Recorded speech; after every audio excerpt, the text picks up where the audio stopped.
Every year, millions of Americans walked into McDonald's, peeled back game pieces, and imagined what it would feel like to win $1 million. For over a decade, the odds felt impossible because they were. The game was simply rigged, and the man behind it worked inside the system. In 1987, McDonald's launched a promotional game based on Monopoly. Customers collected property pieces from food packaging, complete a set, and win a prize. Cars, vacations, and eventually, $1 million rewards. It became one of the most successful promotions in fast food history. But behind the scenes, one man controlled everything. His name was Jerome Jacobson. He wasn't a McDonald's executive. He didn't work in marketing. He worked for the security company responsible for distributing the winning pieces. His job was simple: ensure the high-value game stamps were delivered safely to McDonald's packaging factories. Instead, he stole the winning pieces, carefully, strategically, for years. And here's how he did it. Jacobson figured out a loophole.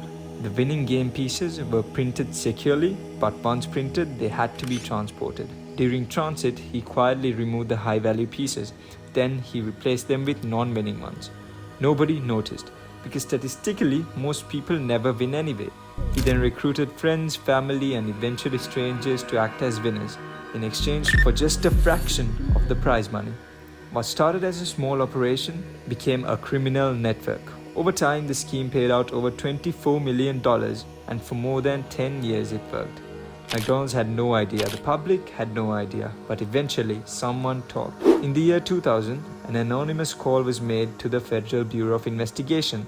The caller claimed that the Monopoly game was compromised. At first, agents were skeptical.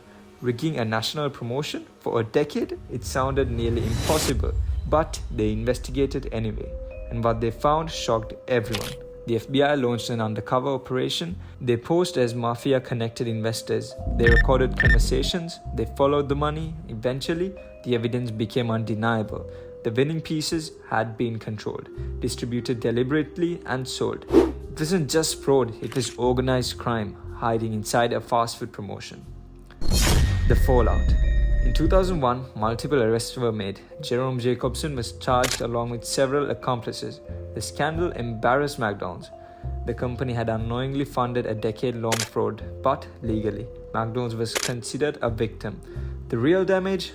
Trust. Millions had played a game that was never truly fair. What makes the Monopoly scam disturbing isn't just the fraud, it's how simple the failure was. This wasn't a cyber attack, it wasn't corporate espionage, it was a breakdown in internal controls. So, how could they have prevented it in the first place? Let's break it down. Separation of duties. One of the most basic principles in business risk management is that no single individual should control a critical process from start to finish. Jerome Jacobson had oversight during distribution of the high-value game pieces that created a single point of failure. If McDonald's had required dual verification, independent oversight during transport, and rotational personnel checks, the scheme would have been far harder to sustain. In business, concentration of control increases vulnerability. Number 2. Independent auditing. Large corporations rely on third-party vendors, but outsourcing responsibility doesn't eliminate accountability. McDonald's trusted the security firm managing the promotion. What they didn't do, at least not rigorously enough, was audit the distribution chain in real time. Periodic forensic audits, randomized tracking, and controlled test pieces could have revealed inconsistencies early. Trust is not a control system. Verification is the final reflection. The McDonald's Monopoly scam wasn't just a story about greed. It was a case study in operational risk. Every company believes we would never let this happen until it happens. Systems fail where oversight relaxes, and in business, the cost of prevention is almost always lower than the cost of a scandal. The real lesson isn't about monopoly, it's about structure, because the biggest risks aren't always outside the company, they're inside it.